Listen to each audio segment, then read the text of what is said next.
fire, Scarecrow. Dark Harvest, everybody. So the movie opens with news clippings of the Dust Bowl and FDR voiceover. I talked with families who had lost their wheat crop, lost their corn crop, lost their livestock, lost the water in their well, lost their garden. Because nothing is scarier than FDR and Dust Bowls. So I'm guessing the movie takes place in West Virginia? Oh, we're off to a good start, I see. Does anyone else think this movie looks like an old 70s film? Well, you'll be surprised to know this was filmed in 2004. To give you context, this is the same year as Hiding Creep. We had a Pepsi problem earlier. Don't worry, the quality gets better. So anyways, there's a lot of bad acting. You know, you got the boys down at Willie's plum stuff. I mean, every farm within a 10-county area producing nothing but hard-baked clay. But you're working on a bumper crop. Lucky, I guess. This is laying down a foundation for what's to come. It gets a lot better. So this shady farmer is acting suspicious and this sheriff isn't having any of his shit. So after poking around a bit, he finds a dead body.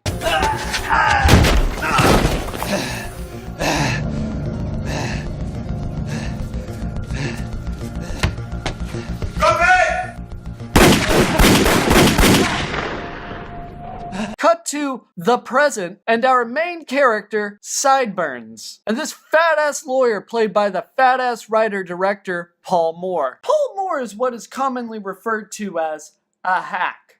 Now, I must state that that's just my personal opinion, so let's let his film's quality speak for itself. Hey, you guys. Hey, sweetie. How was the barn? Alex, sit here. So Sideburns is a foster kid, and his biological parents died, leaving behind a shitty-ass farmhouse. Not exactly the best inheritance. What's this? It's a farmhouse. Sir, this is a manila folder, not a house. Then we're introduced to Sideburns' girlfriend, Bad Actress. I don't think the world needs another .com, Justin. But with my tech skills and your design skills and the public's insatiable hunger for pornography, we can't lose. Holy shit, the award for best line delivery goes to that guy. I cannot believe you used to date him. I can't believe you used to date her. Dark Harvest will return after these messages. Also, someone give Sideburns an Oscar. Because once you invite Angela, the two of you will want to invite Darcy, and she'll want to bring Alex. So you know where this shit is going. He gathers up a bunch of friends to spend a weekend getting killed at the shitty-ass farmhouse. This is the exact cliched bullshit that Cabin in the Woods makes fun of. I fucking love it.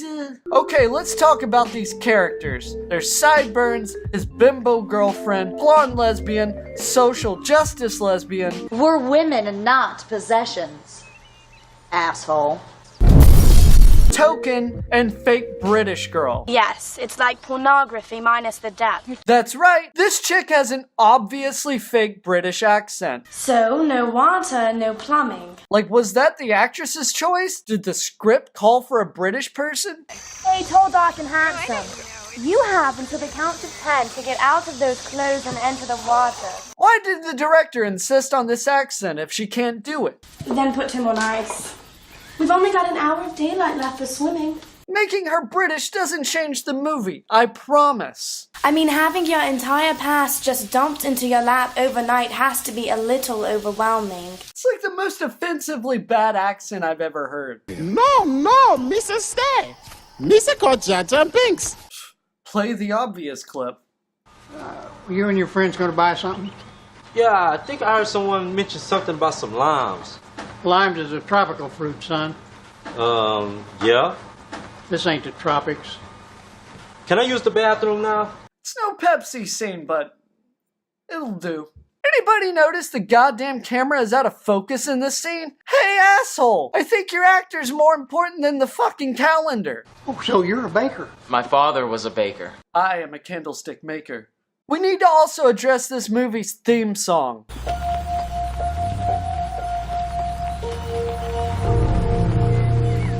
Now, if you ask me, it sounds suspiciously like this.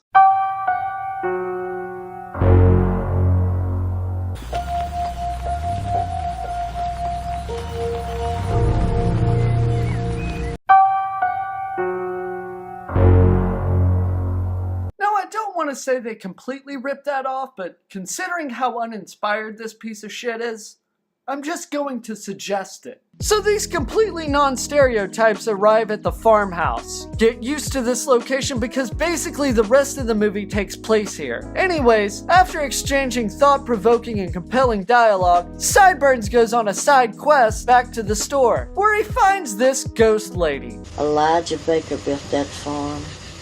It must make him your great-grandfather. I wouldn't know. I was adopted. So Ghost Lady starts laying down mad exposition and basically tells Sideburns that his great-grandfather was such a bad farmer he sold his soul to the devil and resorted to blood magic for a good harvest. So basically this whole movie happens because this guy's a lazy piece of shit. And sealed it in blood.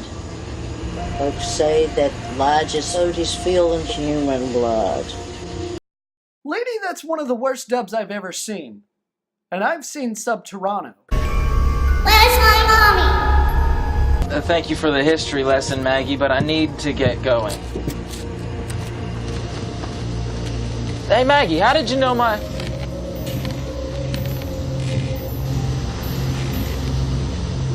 Man. Motherfucker doesn't even bat an eyelash. He's just like, oh, okay, that's cool. So the next day he tries to tell Token what he learned. Then he kills a bunch of strangers, and tonight there's supposed to be a bad moon. Blood moon. God damn, I love the line delivery in this movie. Then he kills a bunch of strangers, and tonight there's supposed to be a bad moon. Blood moon. So he kills some strangers, and now there's a bad moon? A blood moon.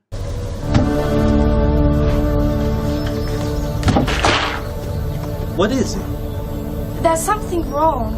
The scarecrows, What about them? they look closer. Fuck yeah, they do. It's about to get good. So Sideburns finds Ghost Lady's gravestone and runs back to warn the others. All I know is she said tonight would be a night of reckoning. I don't even know what that means, but I don't... I fucking love this dude. All I know is she said tonight would be a night of reckoning. I don't even know what that means, but I don't... She said there would be a night of reckoning. I don't know what that means. Like, no shit, dude. Neither do we. It's too late. This isn't funny, Connor. Ladies and gentlemen, prepare yourselves. This movie's about to ascend into legendary status. Or descend. It depends on how you look at it. So everyone walks outside with no tension, build-up, or suspense. Bullshit! What?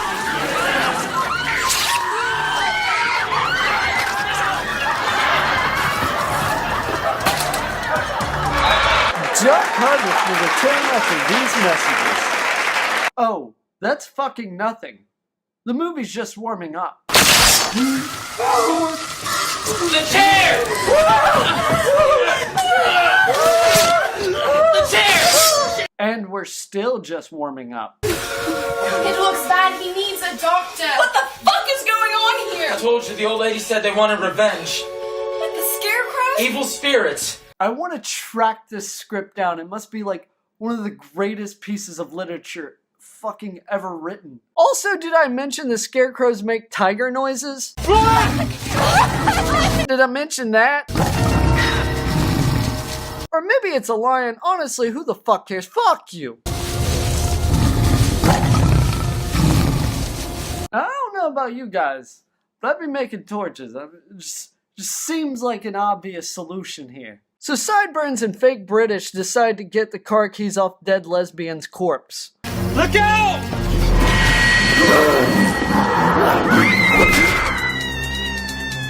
Keep looking. At this point, everyone is fighting scarecrows and I was laughing my ass off. But eventually everyone hides in the barn, except Sideburns as he's too busy trying to win his Oscar. Side note, everyone left Fake British to die.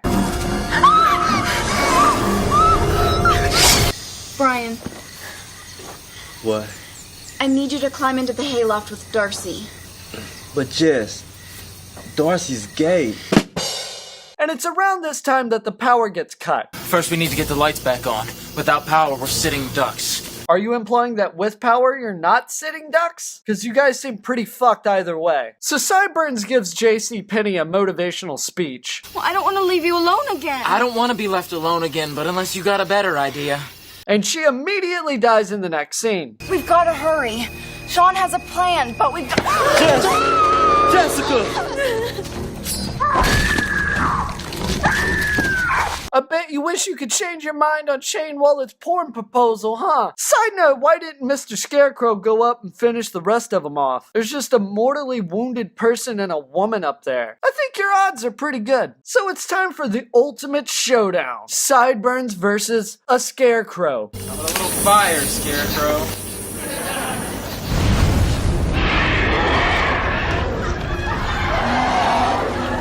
Dark Harvest will return after these messages. But at some point, Token realizes he's a black guy in a horror film and isn't going to last much longer. Those things are just fucking with us. They're gonna come back and they're gonna kill us. If you don't go get help, I'll die, but you... So Blondie busts in and Sideburns is just chilling. Like, what the fuck was he doing? Come on. Where are we going? We're getting Brian and we're getting the fuck out of here. Okay, so why didn't we do this earlier? Seriously, what the fuck were you doing? So it turns out fake British isn't dead.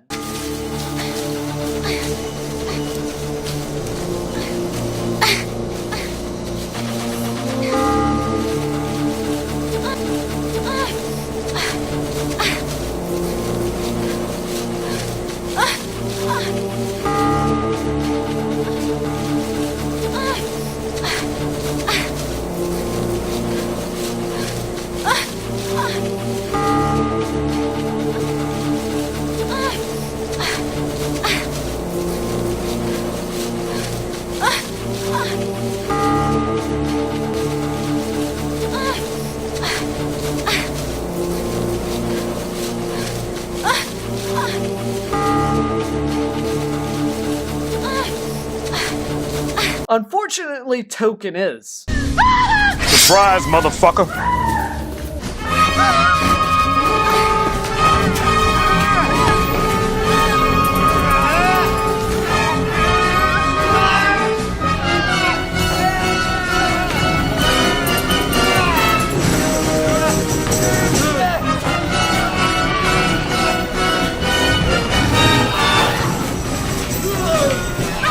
That's when everyone meets up because the movie has to end. Three of us. What about... Bitch was so annoying the movie killed her twice. Anyway, Sideburns tries to kill the last Scarecrow but fails so fucking hard. Hey, Connell! You're blocking my shot.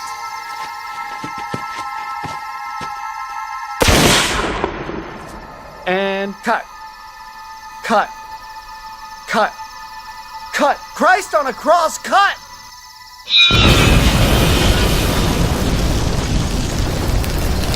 Yes! By the way, my name isn't Baker. It's Connor. Was that really necessary? By the way, my name isn't Baker. It's Connor. By the way, I'm the one that killed you, not the woman. Either way, one thing's for sure. What's that? I'm selling this place. Dark Harvest will return after these Cancelled. So that's the end of the movie, right? Wrong. There are fucking outtakes. That's right, the movie's credits are spliced with the most entertaining outtakes you've ever seen.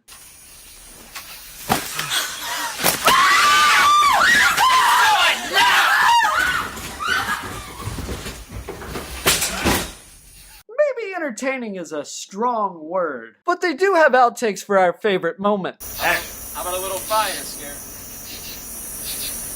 Action. How about a little fire scarecrow? And at one point, like, they can't light the fire, so someone comes out and starts spraying lighter fluid everywhere. Like, what kind of unsafe shit is this? Then they can't get the fire out, requiring multiple people to help. You're in a cornfield, people, be careful. Not a good sign that your outtakes look like a fucking snuff film. Okay, so this movie is amazing. The directing is so non-existent and the acting is so wooden that you can build a fucking bridge out of it. This absolute uninspired script mixed with the fact that I'm convinced no one has ever heard of cinematography makes this film a true legend. This is a Halloween must own. Just bring alcohol. I'm giving Dark Harvest my highest rating, a 5 out of 5. So that's it. Happy Halloween, everybody! He did the Monster Mash. It was a graveyard smash. It caught on in a flash. He did the Monster Mash. From my laboratory in the castle east to the master bedroom where the vampires feast. The ghouls all came from their humble abodes to get a jolt from my electrodes. They did the Monster Mash. It was a graveyard smash.